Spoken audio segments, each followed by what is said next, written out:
dive a little. So you're like, oh yeah, I'm planting my garden for 2026. Let's do the Great Depression. These vegetables got people through some really hard times.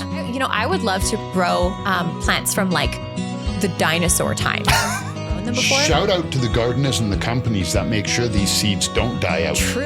Have you heard of a good King Henry? No.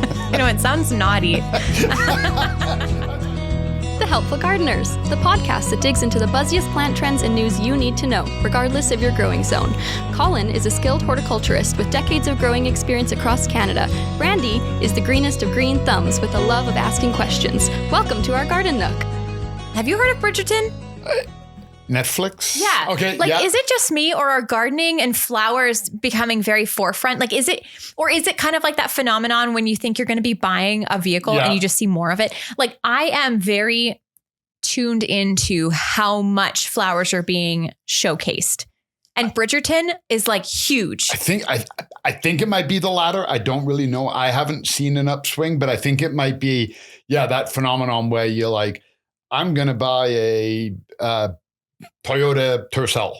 Yeah. And then you're driving and you're like, oh my God, they're everywhere. Yeah, exactly. Yeah. And I don't know if it's just because I was thinking, I'm trying to find inspiration for my garden because like there's so many things I could do and I really want to narrow it down. And then I watch Bridgerton and then I know that I can't grow anything that's on that show. Like, what is it they have? They have wisteria. Okay, yeah. Is that like the flowy purple? Yeah. Oof, I love those plants. Full disclaimer, I've never watched Bridgerton. I don't really know what it is. What? That's okay. I don't blame you. Sounds British. That's about what I got. It's, and I think what's cool is that they spend a lot of time in the gardens and it's just pops of color everywhere. It's gotten me really excited. And I was actually reading an article online on this gardener, Anne-Marie Allen, who last year in London, Ontario, did a theme for her garden. And it was something that you would not expect. Okay. It was the Great Depression garden. Okay. I know that seems a little weird right off the bat. Yeah, you're going to have to dive a little. So you're like, I'm planting my garden for 2026. Let's do the Great Depression. Exactly. Doesn't really sound like a complete different vibe than the Bridgerton vibe, right? Yeah. But I think it's the coolest thing. So she is a retired minister and a gardener, and she basically created this Depression era garden to teach others about food insecurity.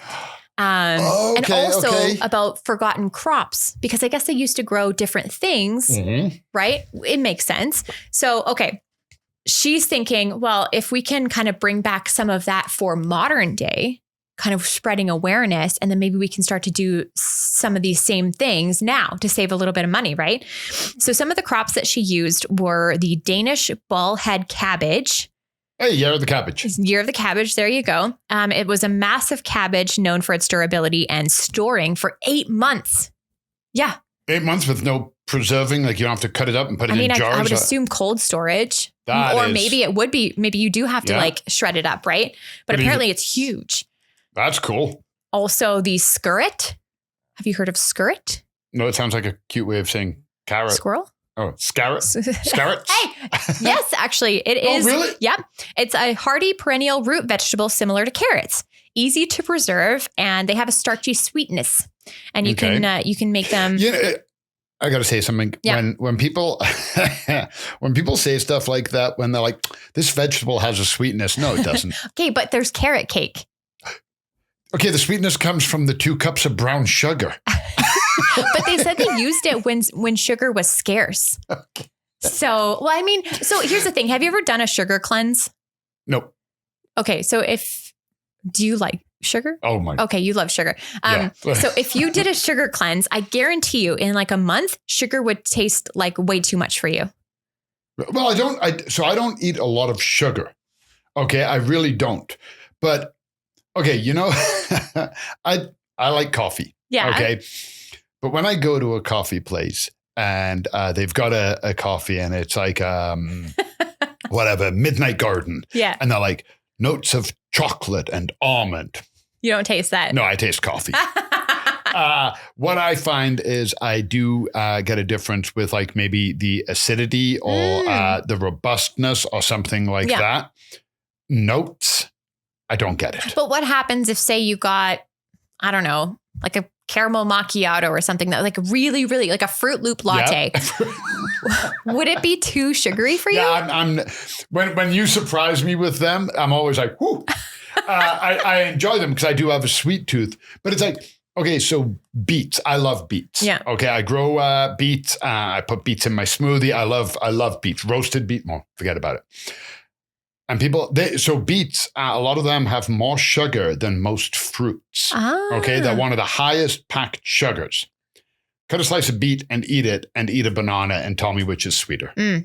So that's when people are like, it has a sweetness. I'm sorry. It's like Himalayan blue poppy ain't blue. Carrots ain't sweet. We can move on. Okay. So no skirts for Colin. They also, have you heard of a good King Henry? No. You know, it sounds naughty. That's like the Urban Dictionary. It's a perennial leafy green, and it has a tough texture that can be harvested throughout winter. And is it like a leafy green vegetable? Yeah. Like, okay. Like a good King Henry. I don't think it's a leafy green fruit. Bet you it's not as sweet as no Henry. No. I don't think they had those. Fair enough. It was a depression. And then there's also earth chestnuts. Ooh. Earth chestnuts. They sound, because I love water chestnuts. I know. I was going to say, is that the same? But I also don't like roasted horse chestnuts. So. Oh, no. Oh, interesting. Earth chestnuts. They kind of have like a green, almost like a parsley top. Oh, okay. And then it's beneath the ground. And they kind of look like potatoes, actually. I can see that that's where the name came from. Mm-hmm. Yeah, it's really cool. So now she has to source all of these plants out because I haven't heard of any of these. Like, I don't think you could just roll up to a garden center and pick up a good King Henry. I've never even seen it in the seeds. No, that's another good point. Yeah. So what did she do? So she actually had to source them through a small island seed company on Vancouver Island. And they actually specialized in rare, cold hardy plants. Nice. I didn't even realize places like this existed. No, I mean, it's niche. And that's the thing, right? And I think a lot of garden centers and all of that, it's just not profitable. So there's no real need. Like, I can't imagine being like, hey, where's your skirt seeds? Yeah. You know? So the fact that there's actual places where you can harvest or source those seeds is really cool. And then she was able to go into her community garden, and then she planted them all up. So it's not like she did this in her backyard. She did this in a public space. And then she put up little education pieces so you could read about each of the plants and the role that they played during the Great Depression. You know, all joking aside, like Vanity Fair doing a cabbage shoot, cool, fill your boots. But something like that, that's a trend. See, that gets me more interested than a Vanity Fair cabbage thing. Aha. Okay, because picking the air of the cabbage, it just seems kind of like, hey, what would be cool? Like it's almost too forced. Mm-hmm. Where this, you're bringing in history, and you're bringing in, hey, these vegetables got people through some really hard times. Okay, so I find there's like a correlation, and I'm learning about something new, like, yes. and that's why that kind of I'm interested, because I'm like, I've never heard of them. Now I want to try them because, and out of all of the ones that you listed, the one I'm not interested in trying is the cabbage. Oh, okay. But because it's cabbage. Oh, you think it tastes the same? Pretty much. And, you know, all joking aside, because, you know, as humans, we need sugar. Yes. Okay. We need sugar. That's what our body burns for quick energy. You know, we need carbohydrates for long energy, sugar for fast energy, and brain power and what. I'm willing to bet, and I'm no nutritionalist, a health expert, whatever, but I bet you our bodies don't know when it's being digested where the sugar comes from. Mm-hmm. So if there's more sugar in a beet and you bite into it, no, it's not going to be as maybe sweet. I mean, if you like beets, great. But if you're looking for something sweet, you're like, oh my God, my sweet tooth is acting up. I could really go for some wine gums. I'll eat a beetroot instead. It may not take care of that craving, but I bet your body still gets the sugar hit. Yeah, yeah. I bet your body's like, great, thank you. I needed those sugars. Yeah. So at the end of the day, yeah, okay, I know Henry might be more appealing than good old King Henry or whatever his name was. But the sugars and the fibers and everything in that's what kept people going. And I think that is pretty fascinating. Yeah. I mean, I'm still interested in our hate garden that we designed. Oh, that's right. We did have a hate garden. Yeah, there's a lot of different, there's a moon garden that you could do. I think we've had, I'll try and link as many of those episodes as we did below for different types of gardens that you can do. But I love when it's intentional like that, where it serves a purpose of so many layers. Like you're educating people, you're challenging yourself as a gardener. It's something that's completely different from anything that you've done. And it's not glam. Yeah. Okay. And what I mean by that is we all want to grow the flash veggies. We all want to grow the big bright tomatoes and the hottest hot pepper. And, that's where it's fun and look, oh my God, it looks so beautiful and it's so cool. But that is like the quiet mainstay. Yeah. That's the one that, you can preserve these. Yeah, they will get you through the winter. It's almost like a life skill. Like, can you swim or not? Mm-hmm. Okay, sure, you can grow a tomato, but can you actually grow a vegetable that you can preserve through the winter that will sustain you? And it's also the fact that you had to source those seeds from far away. You had to figure out how they grow compared to other plants. You've never grown them before. Shout out to the gardeners and the companies that make sure these seeds don't die out. True enough. I wonder what their gardens look like. Things old become new, like the value of a comic book from back then. But they were everywhere back then, but nobody kept them. Yeah. Okay. And now we can reprint them and we can recreate them. Yeah. Thank God some people did keep some seeds. Yeah. Or like preserving a language. Yeah. It's the same thing. It's like, thank goodness we were able to source out those seeds and actually grow it. And I wonder what she did if she actually harvested and made Depression era foods to see, kind of put herself in their shoes. Like, what did they? And I'm sure this was more common practice. I know people back in the day in England would absolutely do this. I hope she did, made Depression era food and preserved food and did all of that. But I bet you she harvested some seeds. Mm-hmm. I bet you she allowed some of them to, some of the cabbage. I'm going to harvest 90%, the other 10%. I'm going to keep the seeds and I'm going to plant them next year. Oh, like an heirloom. And you keep the cycle going because, I mean, it's real easy to walk into a garden center right now for most people and be like, I can buy a pack of seeds because it's $3. Mm-hmm. Okay, no problem. And I've got these seeds. But during the Great Depression, like whatever, I don't know the inflation. But people didn't have the $3 or the 3 cents or whatever. They had nothing. Mm-hmm. Like there was a flour company. I don't remember which one. I always thought this was cool. So back in the day, flour used to come in actual like sacks, not paper. Oh, like baking flour. Yeah. Okay. Sorry. We're talking about flours and that's one. And this company, I don't remember which one it is, but shout out to them if they still exist. But if they don't, shout out to them then.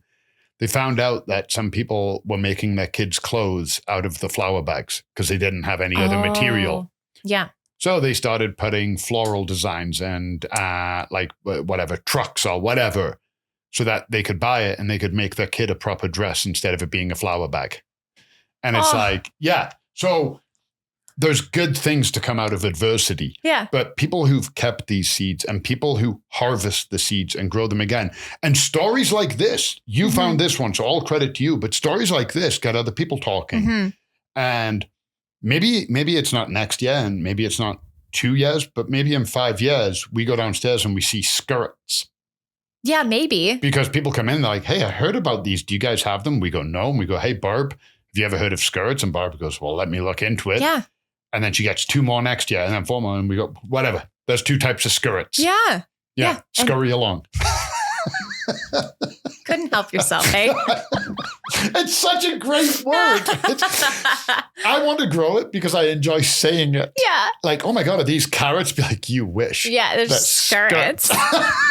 It's just a great name. Like, that's my new favorite vegetable. Yeah, I just think it's so cool. If you're looking for a way to be intentional, go check out. I will link all of the details over on our blog post at goldenacre.ca/podcast. If you're interested in making your own Depression era garden and you want to do that deep work of learning about the Depression era and trying to harvest things that were harvestable back then, maybe you're looking for alternatives to your modern day Exactly. Cooking and all of that kind of thing. There's lots to learn here. And I imagine gosh, why stop here? Yeah. Right? I mean, what else could you learn about? Well, it's funny because I wonder now, right? These vegetables, these seeds were found at a niche store that had them. So probably pretty expensive. And then and it's funny because, I'm sure you've heard of the story, like back in the day, if you took lobster to school, you were made fun of. Okay. Peanut butter and jam, you were elite. Lobster was poverty food. There's a pudding in Quebec and it's called pudding chômage, which is unemployment pudding. Okay. Basically, it was made with all the last of the ingredients in the kitchen. Okay. And it was very cheaply made and now, like 5-star restaurants will serve it as their dessert. Now it's and they've done it properly and they use a different flour. Wow. But it's the way it shifts. So, guaranteed during the Depression, they were maybe, and for want of a better word, the poverty vegetables. That's all you could have. But I guarantee there's a place now where they could start becoming niche and people could be like, oh, you're growing carrots? I'm growing skirrets. I just got to keep saying it. I know, so posh. Yeah, exactly. Posh. No, I would love to grow plants from the dinosaur time. Like a dinosaur garden? Yeah. Have you ever been to the plant room in Drumheller Museum, the Tyrrell? Yes, I have. I know. I nerd out so hard in those places. I love that room. I become very embarrassing. Yeah. Let's just say that. Is there any kind of era that you would love to, if you were to say, draw inspiration from pop culture or an era that you would be interested in learning more about? I mean, honestly, if you'd asked me that at the beginning, I don't know what I would have picked, but now I'm fully invested in this story. Yeah. I wonder if we should get some of these seeds. Because we should. We should actually, because get me some skirrets. Yeah. I'm always interested. I think I've shown you that before, and we may have even talked about it on the podcast. What corn looked like before we hybridized corn. Yeah. Oh, yeah. Okay. What some of these vegetables didn't even look like what we have now. Yeah. I think it would be very interesting to grow the food and taste the food before we hybridized it. So kind of maybe pre-industrial revolution food. Yeah. Okay. And taste that. What is the difference between wheat from 1600 to wheat today? Yes. Okay. The bread. Ooh, do a direct comparison. Exactly. And see what barley. That was a mixture of barley and oats. But barley and oats and all of the grains. What's the difference? How many where you're I don't even recognize that. And some maybe barley and rice where you're it's the exact same. Yeah. Oh, so I actually went and looked up skirrets for you. You're the best. And okay, I'm just going to pop this on here so you can see it. Oh, quick shout out. I found a new name for my gnome. What's your gnome name? Skirret. Because he's orange. Jesus. That's what a skirret looks like. Oh, that doesn't look like it's nutritional. It looks like fossilized poop. Okay, sure. Yeah, I was thinking it looks like warped parsnip. Oh, good. Yeah, I could see that. But yeah, it's very interesting. Oh, only $4 for a package of 15 seeds. Hardy down to zone 4. Okay, I think we should each pick one or two and add to cart. Add to cart. Yeah, Thank you. I'm moist soil. I can hit all of those markers in my garden very easily. So, can we use the company credit card? Yep. For an experiment in your garden? This is science. This is science. Science. This podcast is brought to you by Golden Acre Home and Garden. Find seasonal inspiration for your home and garden in Calgary, Alberta year-round. Visit goldenacre.ca. The comments and opinions expressed by the Helpful Gardeners on this show are our own and do not necessarily reflect the views of Golden Acre Home and Garden. For more information on everything we covered today and to leave us a voice note, visit goldenacre.ca/podcast. The Helpful Gardeners are on Instagram at The Helpful Gardeners Pod. Keep on growing, gardeners!